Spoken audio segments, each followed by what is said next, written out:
Hello, hello. I just got my hair cut yesterday, so my own reflection still distracts me. It still doesn't quite look like the normal me that I've been used to since it was a few months between haircuts. But today, hello, I wanted to come and talk about something I see really commonly expressed from people who start online programs and start teaching. And it really comes down to the fact that a lot of people assume they should be naturally good at teaching. And a lot of people have no idea that there is a whole science behind how we teach and how we best learn. And it's silly to think that everybody should be an expert on that topic when there's a lot to it. And especially when you are brilliant at your subject. And these are the people it hits the most. Like, oh my gosh, you're so knowledgeable. You're so good at that. How about you teach it to others? And it's not A plus B equals C. Just because you know your topic well, oftentimes that's going to make it harder for you to teach it to others, quite honestly, because you've forgotten kind of what it's like to be in that novice space, perhaps because the content came really easily to you, or because you were so passionate and excited by the subject, you would do whatever it took. You had motivation up to here. And so, thinking about your area of expertise, your zone of genius, we want you to be able to communicate that really well to others, teach them the same skills that have changed and impacted your life. But you shouldn't be expected to do that automatically. You need someone to help hold your hand and teach you how to get from A to B. And that's what I'm here to do. Creating those learning experiences is something entirely different than just being really knowledgeable in your field. And I want you to know that you're not alone. I know that place where you feel all the best intentions and you really want to share your expertise and knowledge, but you just don't know where to start. So perhaps you're feeling stuck, not knowing what to do. I'm going to teach you my values based 3-step framework for how I approach every teaching and learning experience. It doesn't matter if it's a course, if it's a mastermind, if it's a webinar or full on group coaching program. I've got some tips and tricks for you that I think will help you approach the experience. Or maybe you've already got a program and your students aren't engaging like they used to, or maybe it's not working quite the way you hoped. Maybe they are dropping off. Maybe you're not excited about teaching it anymore. Maybe you're not getting the reviews and the raves that you used to. I can help. So, let me tell you about my approach to getting clear outcomes and better results for your students. So, take a step with me. I want to teach you something. It's called the community of inquiry. And it's one of the most commonly cited, most valuable frameworks I found for creating meaningful, especially online learning experiences. In this theory, it talks about 3 different types of presence. And to create a really meaningful, engaging learning experience online, the idea is that you need all 3 of these interdependent elements. The first one being social presence, the second one, teaching presence, and the third, cognitive presence. So, social presence is that idea of how do we project ourselves as real people? How do we get people to relate to us, warts and all, and establish those personal, purposeful relationships? We want people to see us as real people. We have faults, we have desires, we have fears, all the things. I am not a perfect learner. I struggle just like you. It's going to make me more relatable so you are less afraid to ask questions when things get hard. You're more likely to reach out and ask for help when you just see me as a normal human being. The second presence is teaching presence. And this is what we traditionally think of as, oh, it includes all the areas of instructional design, like how you organize the course, how you give instructions, how you teach about your subject, how do you share your knowledge. All of those traditional roles, even facilitating the experiences, that is part of your teaching presence. And then the third one is cognitive presence. And that's really the extent of helping learners become more aware of what they're learning, what they know, what they don't know, how to make those real world connections to the skills that they've already learned so they can apply them. It's great to be able to do something in a classroom or situational context, but how are you taking those skills and transferring them to all the real world applications? Being aware of that is really where the cognitive presence comes into play. So that's super important. And I want you to keep this in mind because I definitely still think there is value. I love the community of inquiry theory, but I've expanded it a little. And I'll get to why. I call my theory, my framework, I should say, the empathy and edges framework. And it has three parts similar to community of inquiry. Instead of social, cognitive, and teaching presence, mine involves emotional presence, structural presence, and transformational presence. And what that equates to is empathy being that emotional presence, edges being the structure in place that really helps protect your time and your students' expectations, and then evolution. So, empathy, edges, evolution. That's what we ultimately want to achieve. And I think the first two sort of help to build towards that evolution or the transformational presence. So, for me, it's not just about showing up as a real person. It is, but it's not only. It's also about empathizing with your learners' struggles. It's about creating that psychologically safe space where teachers show up without judgment and with full compassion and curiosity, and where students feel safe and seen, where they feel like their voices matter so they can admit when they don't know something. They're not worried about being judged, and they can ask for questions or ask for help or explain when there's a reason why they don't feel they can complete. We don't want them to just give up in frustration. We want them to know that we have their back so they are set up for success and show up their best selves looking to us, and we can provide the help they need to get where they want to go. That being said, I also know that online teachers, especially online, teachers who wear their heart on their sleeve, feel like they are constantly on call. And with that, you can get burned out really quickly. This magical device that we always carry in our pockets that gives us access to the entire outside world, aka our phones, our mobile devices, our iPads, etc. We're always accessible in theory, but that's not healthy. That's why you need these edges in place so we can establish clear boundaries to protect our time and energy. And ultimately, that helps our students feel more confident in accessing us. They're not going to be worried like, ooh, am I bothering her? Should I reach out? Is that okay? It's actually going to invite students to reach out in more healthy, productive ways rather than that weird power differential. So, there are many ways to create a thriving online learning community without being glued to your computer all the time. So, I'm going to tell you more about that in a second. And then I really do think these two, the empathy and the edges, lead to the evolution, which is that safe, supportive atmosphere in which the teacher, the coach, the mentor can actually challenge students to grow and push them out of their comfort zone in ways that set them up for success. Transformation isn't automatic. It takes work. Your brain needs to be challenged in order to actually learn something new. Learning is never passive. And this does include some personalized learning because I don't think one size fits all.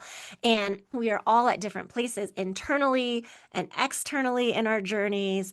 And this framework allows for a much more nuanced approach when it comes to teaching. So let's dive in, starting with empathy. I say this based on my years of experience working with students who felt like their faculty didn't care. And often that wasn't what the faculty felt at all. Like they really did care, but they were so worried about creating that authoritative presence. I want to be seen as the expert. And thinking that's the most important is kind of backwards. Your authority will come through automatically, by your knowledge. And I mean, granted, in a classroom situation, by the fact that you are standing in front of your room full of students, most of the time people trust that you were put there for a reason. When it comes to your own coaching and, if you're a small business owner, this is going to come through by actually getting quality results for your students. They're going to see, oh, wow, she knows what she's talking about. She's walk the walk, but more importantly, she can help me get there too. And that trust starts by showing empathy for your learners, creating the safety, showing them that they belong and that you understand what they're going through. So I think it is largely about creating those emotional conditions. I also think there's a variety of ways to get there. And I'm just going to highlight a few. These are things to look into more. I'll probably do future episodes diving in a little more. But to me, it starts with inclusive design, which is intentionally designing for a wide range of abilities, skill levels, needs. An example of this, you want everyone to feel like they belong, everyone's needs are considered.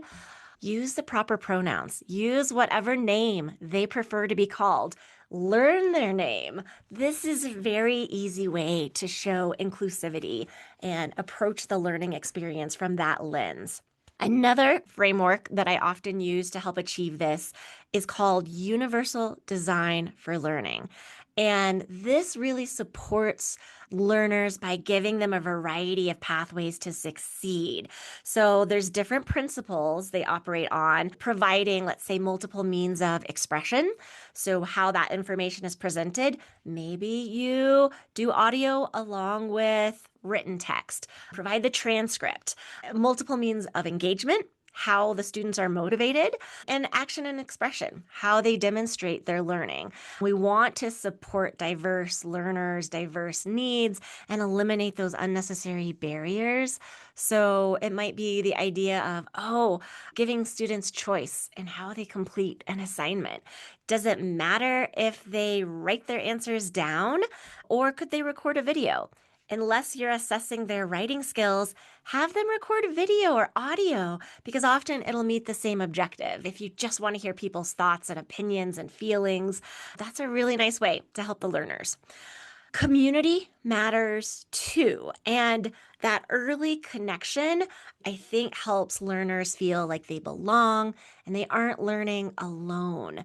And finally, normalizing the learning journey. This is another great way to build empathy, reminding people it's normal to feel frustrated sometimes or to have some confusion, especially for tricky subjects, or let's say behavior change that you're not going to get it on the first try and you're going to have slip ups. Learning, like most things in life, does not happen in a straight linear curve. It's going to be a roller coaster. So there's going to be some ups and then some downs. There might be some major downs, but that doesn't mean we won't get back up there. And that is a normal part of it.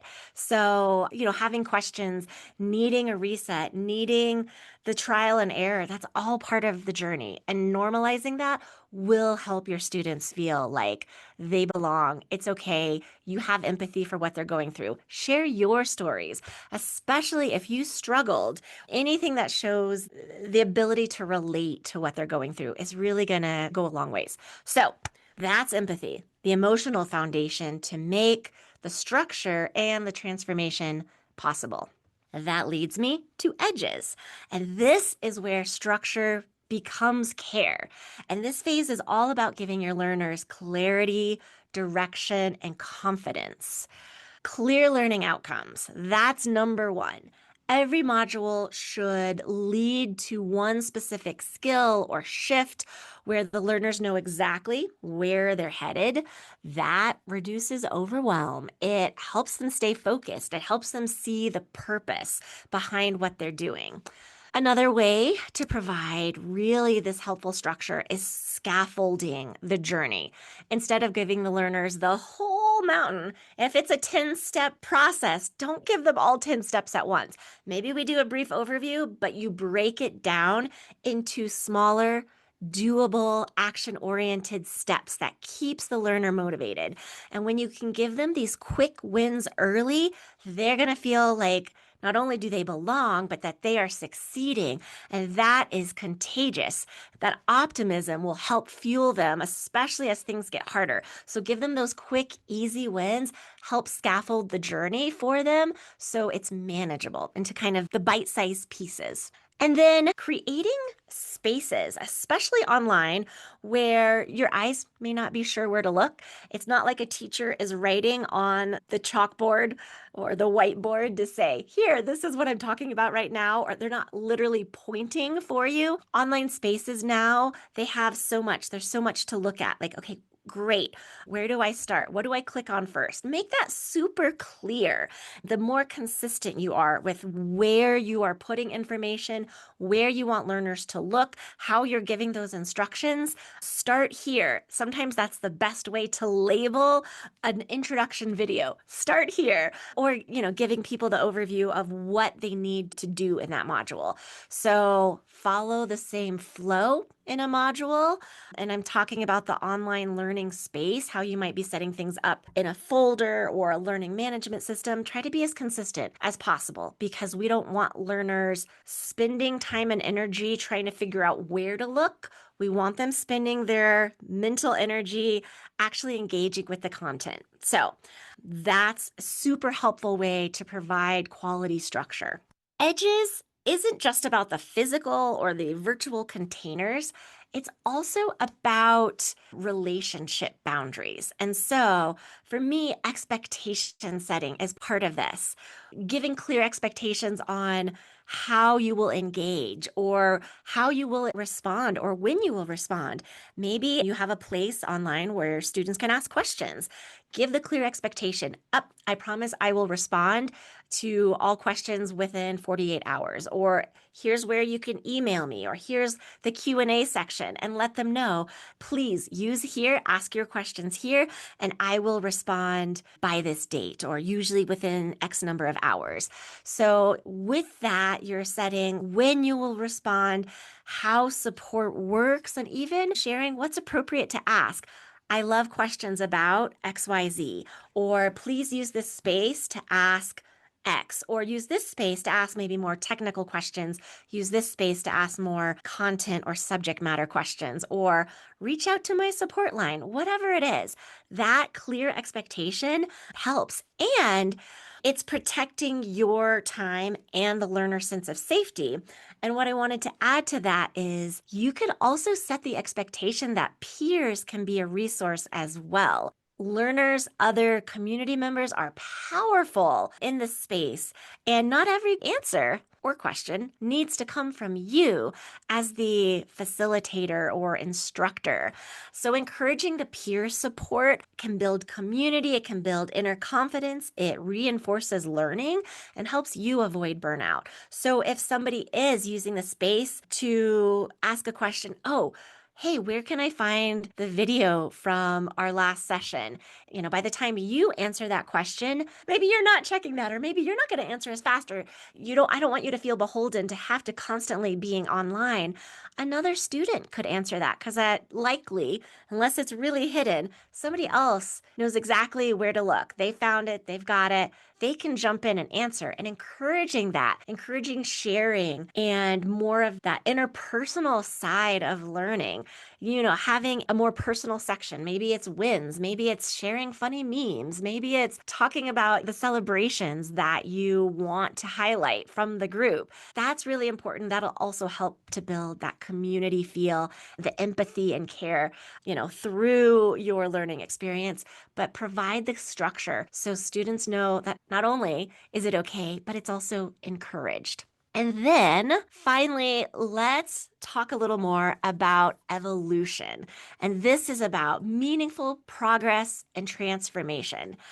And for me, evolution is where learning becomes lived experience. It's where you go from, I understand, to I totally embody this. Like, this is me now. And so, a lot of things that can help with the transformation are integration activities that could be reflection prompts or case scenarios or real world practice. Go out and apply. And it's always about application over information. So, transformation comes from doing. It doesn't come from reading about it, thinking about it. That is a first step. But ultimately, we want our learners to be practicing what they're learning in every module. They need to practice applying it. So, that's where they get the confidence from. And that's where the change actually takes place. It's not just, okay, I think I understand this. It becomes, I know I get this. I've done it. I've seen it. I've proven to myself. I've proven to others. And then don't forget to celebrate those milestones. That helps reinforce this is the goal, this is what we want, and celebrate it. Part of that is tracking your progress along the way, helping learners see the path that they've walked gives them more of that evolution. And I use the word evolution intentionally because a lot of folks think, gosh, they want learning to be easy, they want it to be quick. And I know this. I actually studied accelerated online learning for my dissertation and my doctoral program. And so I know it is a trend. It's always about how can we learn this faster, easier, better. I'm not saying you can't learn something quickly. There's efficient ways, and I love efficiency. But easy, quick wins sometimes are not the big picture. We need that to help us build up to the big picture. But evolution, really, where it's true change, it takes time. It takes effort. So I think of evolution as a bit of a slower process, but the reward is so much more meaningful. Think about the mountains carved out over time. They are rock solid, they are strong. It's not like a quick flash flood that just washes everything away because what gets reshaped through quick, sudden burst often gets undone through those quick, sudden bursts. So, cramming information in, you're going to have short term retention, but it doesn't have the long lasting staying power of working towards evolution, where again, you need multiple practices, you need to make mistakes, you need to fail, you need to learn from those failures, and you need to apply it in varied ways, especially ways that apply to real life, not only now, but where in the future you can take what you've learned and apply it confidently and successfully. And so iteration is also part of that, and helping learners to refine, to retry things, and to improve. That is growing from our experiences. And that's where true confidence comes in. So encourage that. Ooh, even if it was good, could you do it better? Could you try it? Is there room for improvement? And then make sure that everything you're learning transfers. So everything you're teaching, everything the students are applying, ensure that they can apply it in varied contexts, whether it's through work or relationships or their own identity. We need the transfer. And then I'd say summaries, next steps. Those are also really important parts of kind of tracking the milestones and giving that, it's almost like end of program clarity. So the summaries, here's what you do next, or you are ready for, helping the learner identify, getting them to articulate what they plan on doing next. Okay, they've got this set of knowledge, skills. What are they going to do with it next? And that really helps keep the forward momentum that evolution is all about. So, empathy edges evolution. The empathy gives learners the safety and belonging. Edges gives them clarity and direction while protecting everybody's time. And evolution helps them turn understanding into lived change. So, when a learning experience integrates all three, that is my goal for every time I'm helping somebody redesign, design their program or my own. Everything becomes easier when you kind of have these three balancing points in mind. It kind of provides this nice, for me, it's a values-based program rather than here's step one, step two, step three, because every experience is going to be a little different. And this is how I work with my clients. I don't try to make it a one size fits all program. I very much like to meet learners where they're at. And so this gives room for flexibility in the structure. I like to remind people learning doesn't typically happen by accident, not really deep, meaningful learning. You have to put a little intentionality behind it. But when people feel safe, when they know what to expect, when they feel supported as they grow, they stay engaged, they take more risks, and then they actually transform.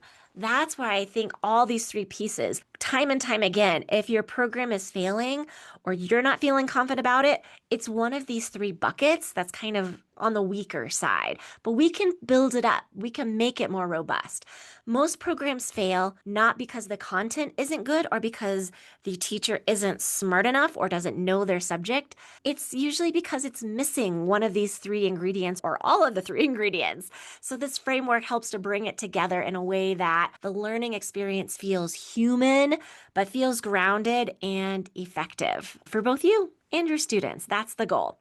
I often think about, as a parent, I have 3 young boys, and we know we need to give our kids boundaries. It's very similar in teaching. It is actually a sign of care. The more structure that you can put in place, but when students know that you really do care about their success, you really care about them as a person, they're going to thank you for it. Like, they need the boundaries because it helps, like I said, set those expectations.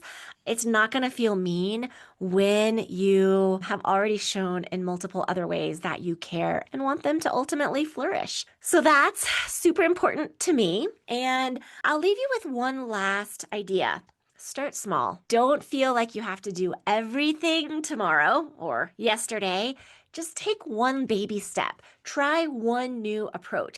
Maybe it is getting to know everybody's names. Maybe it is celebrating those quick wins. Maybe it is sharing more stories about how you struggled when you were in their shoes.